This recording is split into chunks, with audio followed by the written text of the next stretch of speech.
alunos e alunas, sejam muito bem-vindos a mais uma aula de ciências. Eu sou a professora Isabel e vamos hoje discutir um pouquinho a importância do ar, da água e do solo para os seres vivos. Mas antes, vamos para aqueles avisos. Lembrando que o primeiro aviso aí que a gente vem apresentar é a questão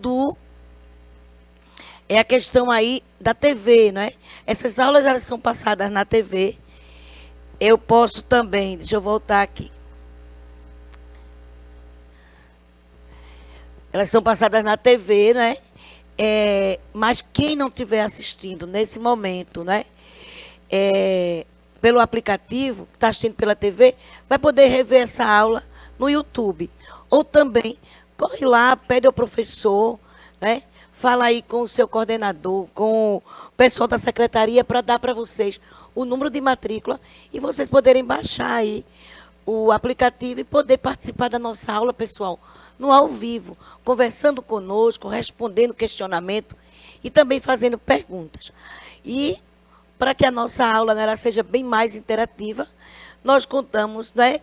Sempre vamos contar aí com a questão da língua brasileira de sinais, onde a gente vai ter essa oportunidade, gente, de fazer com que, né, com que todos vocês possam participar, se inteirar, né, interagir com o que está acontecendo. E em relação aí ao aplicativo, né, Birit colocou, faz pouco tempo, vai colocar de novo, a questão aí do QR Code, né, para iOS e também para Android, e vocês vão poder parar, né, e apontar aí a câmera, baixar, pessoal. Contamos com essa participação mais ativa de vocês. Continuando na questão ainda dos avisos, nós vamos conversar com vocês ainda a respeito do mês de junho. E em relação ao mês de junho, nós temos aí tudo isso, né, gente? Essa questão aí da Semana do Meio Ambiente, da violência contra a pessoa idosa, que nós já conversamos aqui, a doação de sangue, a questão aí de combate à anemia e à leucemia, a questão dos fogos, né? É muito importante aí, na questão dos fogos, que eu vou ter um recadinho depois. Esse recadinho que eu vou dar a vocês, em relação aí aos fogos, em relação, pessoal, aos cuidados. Estamos sempre ouvindo, né, aí na mídia, a questão aí de toda uma equipe falando a respeito. E essa equipe que eu me dirijo hoje, é a equipe de médico, o pessoal aí da saúde, que vem falando sobre os cuidados, né, em relação aos fogos. E em relação aos fogos, aí o que fica mais grave nesse período é a questão aí dos acidentes, das queimaduras. Então, aqui, eu estou trazendo para vocês um grupo de jovens que estão discutindo por que não fogos, né? E aí a gente vai dizer por quê. A questão aí das queimaduras, a mutilação, principalmente, gente, dos membros superiores das mãos. Então, muitas vezes, esses jovens ficam afastados do mercado de trabalho por uma simples brincadeira de fogos de artifício, de fogos dessa época junina. Então, aqui vai o nosso alerta, né? E aqui, em nome de toda a equipe, né, que trabalha nessa questão aí da saúde, de tratar essas pessoas que chegam queimadas, porque a gente já falou tanta coisa a respeito aí dos fogos, do barulho na vizinhança, com os idosos, com os animais, os pets aí, com os autistas, com os recém-nascidos e até mesmo com as pessoas que estão acamadas. Então, esse é o nosso recadinho em relação aí a, vamos dizer, não, nesse período junino, em relação a fogos de artifício. Eu vou chamar a professora Cláudia, que ela vai falar rapidinho a respeito das vacinas, gente, tanto da Covid, da gripe e do sarampo. Não é isso, professora Cláudia? Dando, pessoal, a vocês que a questão das vacinas, do esquema vacinal, Pernambuco está, no final de semana, procurar pesquisa na internet e os locais que estão dando a vacina sem precisar de agendamento. Então, tem o Shopping Recife, tem algumas unidades básicas de saúde, tem mercados. Então, fiquem atentos que estamos sempre trabalhando para que todos vocês possam se vacinar e tomar realmente a dose para completar o esquema vacinal, que é muito importante que tenhamos a nossa carteira de vacina completa, tá certo? Então, eu conto com vocês, pesquisem, vejam aí direitinho e complete seu esquema vacinal. Pois é, professora Cláudia. E aí, depois de todos esses avisos, vamos rever a questão aí da nossa aula, foi que nós vimos na aula passada. Então, é importante essa revisão, porque muitas vezes elas vão ajudar nesse conteúdo novo, não é isso? Então, vamos lá. Foi que nós vimos.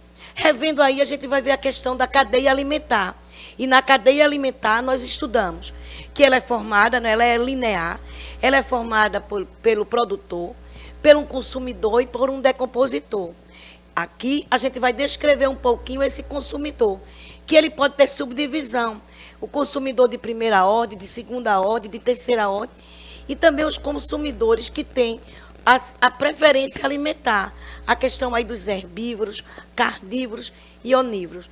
Não podemos esquecer que a cadeia alimentar é algo que vai acontecer de forma cíclica, né? A questão aí dos decompositores, devolvendo aí para o solo que um dia foi tirado dele. Então, é bem importante. Mas agora, nós vamos ver algo maior, que é a teia alimentar, que vamos dizer assim, é esse entrelaçamento.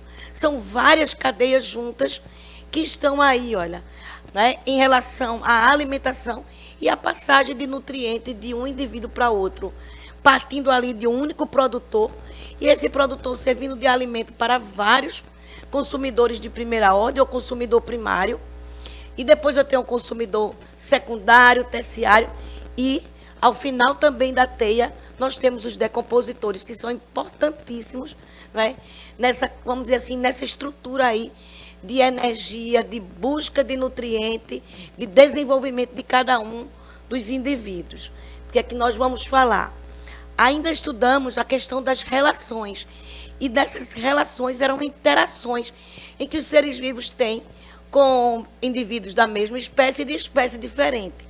E na classificação nós temos as relações intraespecíficas, que são aquelas que acontecem com o indivíduo de mesma espécie, e as relações interespecíficas, que acontecem com o indivíduo de espécie diferente.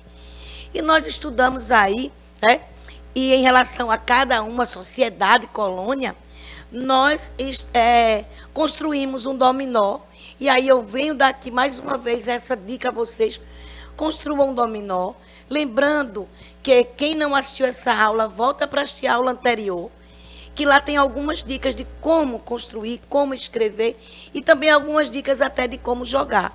Com o dominó, vocês vão exercitar, muitas vezes, o conceito a partir das imagens que vocês vão vendo. Então, vale a pena dar uma olhadinha aí nessa aula, para quem perdeu, ou para quem também assistiu, mas precisa de mais dicas para poder construir. Então, vamos lá, na continuação, nós vamos agora para o nosso tema, o tema da nossa aula de hoje, né? Que é a importância do ar, da água e do solo para os seres vivos. Nós vamos ver que esses elementos, também chamados de elementos da natureza, né? São os fatores abióticos, eles são muito importantes no desenvolvimento da vida. E lá no nosso planeta, né, a gente pode começar a perceber essas camadas, essas esferas, recebendo um nome específico. Lembrando que essa divisão é só para estudo. A questão da hidrosfera, da atmosfera, da biosfera e da geosfera ou litosfera. Então, aí a gente está vendo que todos esses elementos, eles estão presentes, mas a gente vai ver que a distribuição no nosso planeta, ela não é tão uniforme. Existem locais com mais água, com menos água, locais com as condições, vamos dizer assim, para a vida, uma biodiversidade maior. Em outros locais, quase a gente não percebe a presença de seres vivos. O que é que nós temos mais? E aqui vem uma questão de uma dica, né? Quando a gente fala em ecossistema, a gente vai mostrar aqui a vocês a questão do terrário. Então, aqui eu tenho um terrário pronto, né, que já tem alguns meses. Então, ele está aí em um processo, né? A gente sempre observando que ocorre aí uma ciclagem, ou seja, o ciclo da água está acontecendo aqui, ocorre a evaporação,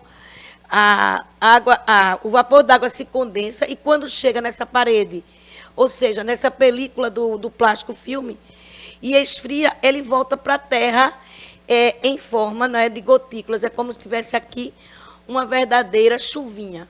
Eu estou dando esse giro porque eu vou mostrar a vocês como é que a gente poderia montar. E aqui tem alguns materiais. O que é que a gente vai precisar, né, para montar um terrário como esse ou parecido, né? Então, a gente vai precisar de recipiente transparente, que pode ser de vidro, mas também pode ser de plástico.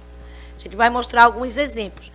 Pedrinhas, então, vejam aí, ó, pedrinhas, cascalho, terra preta ou humus, né? Que é a nutritiva. Uma tampinha para depósito de água. É interessante também que a gente enche uma tampinha e deixa lá, porque vai ajudar também na evaporação. O solo está molhado, mas a gente também está deixando aí essa tampinha para uma necessidade de um superaquecimento, ela vai ajudar. A questão de plantinhas. As plantinhas são sempre plantinhas de pequeno porte, ou seja, que não crescem muito. Então, aqui eu tenho algumas suculentas que no momento que eu for montar, eu vou utilizar. A formigas, né? A questão aí de formigas, minhocas, que a gente precisa também colocar a presença aí de alguns animais. É interessante que no próprio solo também já tem alguns micro-organismos. Então, a gente não pode dizer que o terrário é só feito com plantinhas, ou seja, vegetal.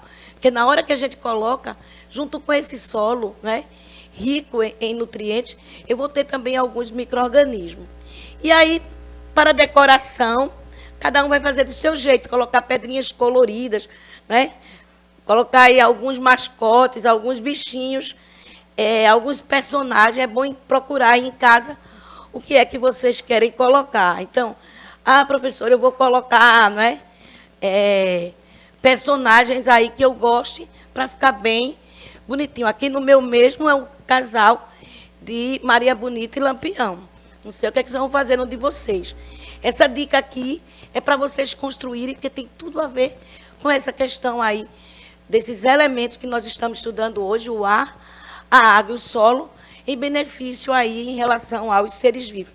Aguardem que nós vamos fazer essa técnica da construção aqui, né, numa aula. Não será hoje, que eu já tenho muita coisa para conversar, tá? Sobre esses elementos. E a gente, quando fala na questão de ecossistema, a gente vai em busca da questão do equilíbrio, né? O que é que acontece? Essa questão do fluxo de energia. Essa energia que está sendo passada, né, de um para outro, de um ser vivo para outro. Então, acompanhe comigo aí essa leitura. O equilíbrio do fluxo de energia, né, de energia solar, e os elementos básicos, como a água e a terra, que é a questão aí solo, e a relação dos seres vivos entre si e destes com os demais elementos da natureza, garante a vida na Terra. Então, a vida na Terra é uma consequência de todos esses elementos. A relação desses seres vivos com os outros, mas também com esses elementos considerados aí fatores abióticos. E aí, quando a gente fala dessas esferas, né, a questão aí da atmosfera, da geosfera e da hidrosfera, a gente diz que esse conjunto aí, olha, forma a base para a manutenção da vida, ou seja, é a base para o desenvolvimento dessa biosfera. É a presença, né, e a quantidade desses fatores ou desses elementos que vai garantir a vida e vai garantir também o tipo. Então, se existe um ambiente que tem bastante água, muita água, lá eu tenho um conjunto de seres vivos característicos desse ambiente, né, alagado ou aquático. Se existe a falta de água, então a gente vai dizer assim, essa falta é total, professora? Não, é uma escassez de água. Porque a água, a gente vai ver daqui a pouco, que é um elemento primordial para a vida no nosso planeta. Vamos lá. E agora a gente chega na questão do ar. Vamos para o primeiro, né, dos fatores. A questão do ar atmosférico. Vejam a partir dessa imagem como o ar participa, não é? Na questão, primeiro, da combustão. Então, só existe queima na presença aí do gás oxigênio. Então, essa questão aí da combustão, da queima aí das indústrias, a gente vai ver também futuramente, até dentro do nosso corpo, a respiração, a questão aí dos seres vivos, né? E a gente vai falar aí E esses seres, professora, quem são esses que estão respirando? Então, a gente vai ver que todos os seres vivos respiram. Porém, existe aí um grupo de seres que são os fotossintetizantes, ou seja, os vegetais, que vão fazer a fotossíntese. Só que na fotossíntese, o que, é que tem a ver com o gás oxigênio? A fotossíntese, ela, nesse processo, a planta vai devolver, né, para o ambiente esse gás oxigênio, é uma sobra. Então, ela pegou gás carbônico e água, na presença de luz solar, e quando fez essa transformação química, quando aconteceu essa reação química, a planta produziu o seu alimento, que é a glicose, e liberou para o ar, né? E liberou para o ambiente o gás oxigênio. Então, o gás oxigênio nada mais é do que uma sobra num processo de transformação química. Né? E veja que essa sobra é importantíssima para a nossa vida. A questão da radiação ultravioleta. Então, aí a gente vê que esse gás oxigênio, né, quando ele se quebra nas camadas mais altas, ele deixa de ter apenas 2 átomos para ter 3, e com esses 3 vamos ter aí o gás ozônio. Importantíssimo aí essa barreira de proteção na nossa atmosfera. Vamos lá. Agora vem um questionamento. Será que vocês já ouviram falar sobre isso? A Amazônia é o pulmão do mundo? Então, isso é muito discutido, é muito questionado. E eu tenho algumas informações para dar aqui a vocês. Vamos ver a primeira informação.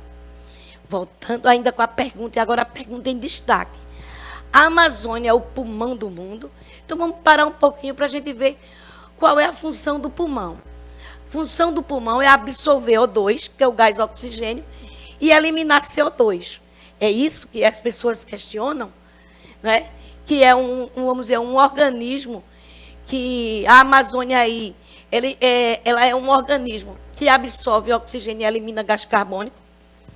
Mas vem outra, a biodiversidade, né? E aí vem a explicação.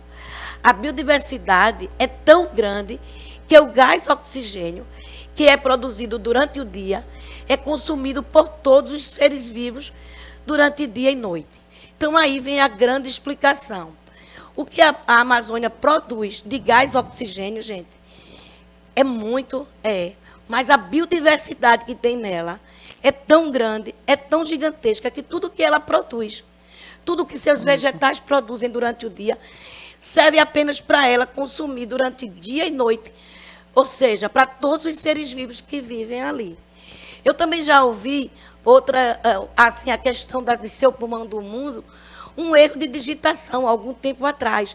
Dizem que um determinado jornalista, ao invés de dizer que ela libera muito CO2, ele esqueceu de colocar o C do carbono e ficou aí dizendo que ela libera muito oxigênio. Mas aí não pode esquecer. Mas, professora, vamos para a próxima tela. Mas, professora, a Amazônia é muito importante. Ela não é o pulmão do mundo, mas ela é muito importante para o planeta. Veja o que eu trouxe para vocês. A grande importância da Amazônia está relacionada em regular o clima, as chuvas, seca, temperatura global. Olha outra coisa, sua representatividade em relação à sua biodiversidade. Então, a grande, vamos dizer assim, grande importância da Amazônia é isso. A importância dela para o planeta como um todo é regular essa questão do clima, da temperatura, das chuvas, da seca. Mas ainda mais, ela garante para o nosso planeta uma biodiversidade, uma mega biodiversidade. Então, essa é a importância aí da floresta amazônica.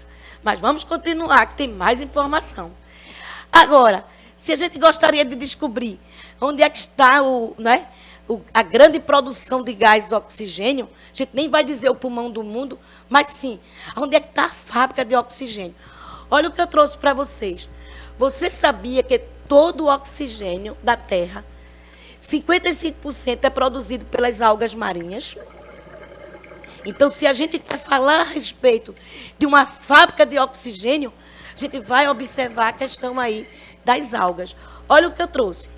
As algas são seres aquáticos que podem, ser microscópicos ou macroscópicos e que juntos formam os fitoplâncton. Então, se a gente quer olhar, se a gente quer cuidar, se a gente quer conservar a questão aí da grande fábrica de oxigênio, nós vamos ter mais cuidado com as nossas águas.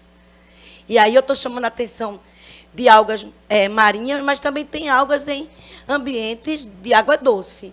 Então, essa seria aí a grande curiosidade para a gente entender e poder colaborar com a questão aí das nossas águas e dos nossos seres vivos, importantíssimo para o equilíbrio e o bom funcionamento do planeta Terra.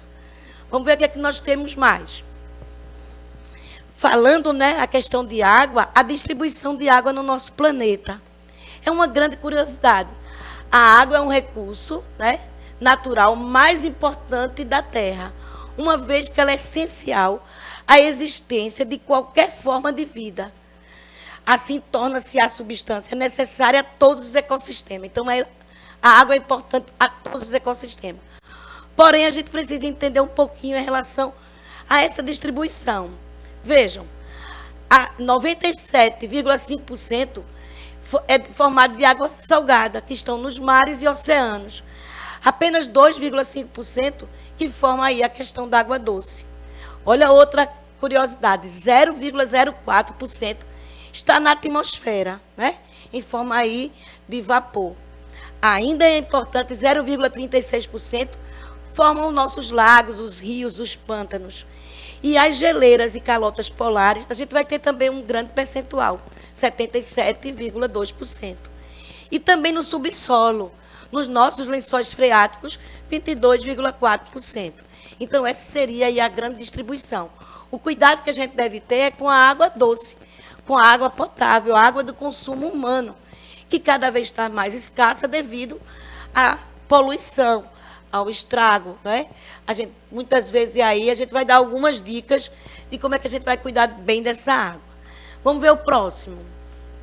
Vejam, e aqui eu trago algumas observações. Sofremos com a distribuição da água, pois trata-se de um recurso limitado e de valor econômico consideravelmente caro. Então, a gente paga caro para ter água e também ela também é escassa, não está com essa quantidade toda. E a água faz parte das nossas atividades, como a questão aí da agricultura, a pesca, a indústria. Minha gente, são tantas coisas que a gente vai parar um pouquinho para pesquisar e dizer, puxa vida, precisa de toda essa água para produzir isso. Então, uma simples roupa, um equipamento, o celular que vocês estão utilizando aí, a tela da TV ou até mesmo a TV, é muita água que essa indústria precisa para produzir. A questão aí do desporto, a questão de várias, né, atividades esportivas na água e também na questão aí do divertimento. Então, a água faz parte do nosso dia a dia. O que é que nós temos mais? Vamos continuar aí. E aqui vem algumas dicas, né, para a gente economizar água. Ah, professora, eu já ouvi bastante essas dicas e a senhora ainda vai repetir. Eu vou repetir para que vocês, para que todos nós possamos internalizar essas ações e colocar em prática. Como? Evite banhos demorados e feche a torneira quando estiver ensaboando. Então, a gente vai ter que parar para pensar até naqueles dias muito quentes. Um calor, né? E eu preciso também ouvir isso. Olha, nada de banho demorado. Porque aí eu estou estragando esse bem precioso que está escasso. Desligar a torneira ao escovar os dentes. Ensaboe todas as louças de uma só vez. Junte as roupas para lavar. Verifique e corrija quaisquer vazamento. Então, são coisas que a gente escuta, minha gente, mas é importante a gente rever. Eu vou chamar a professora Cláudia para se despedir e vou preparar aqui rapidinho um fechamento aí da nossa conversa. Bem, gente, nossa aula está chegando ao fim. Fiquem ligados nas dicas da professora Isabel para economizar água, tá certo?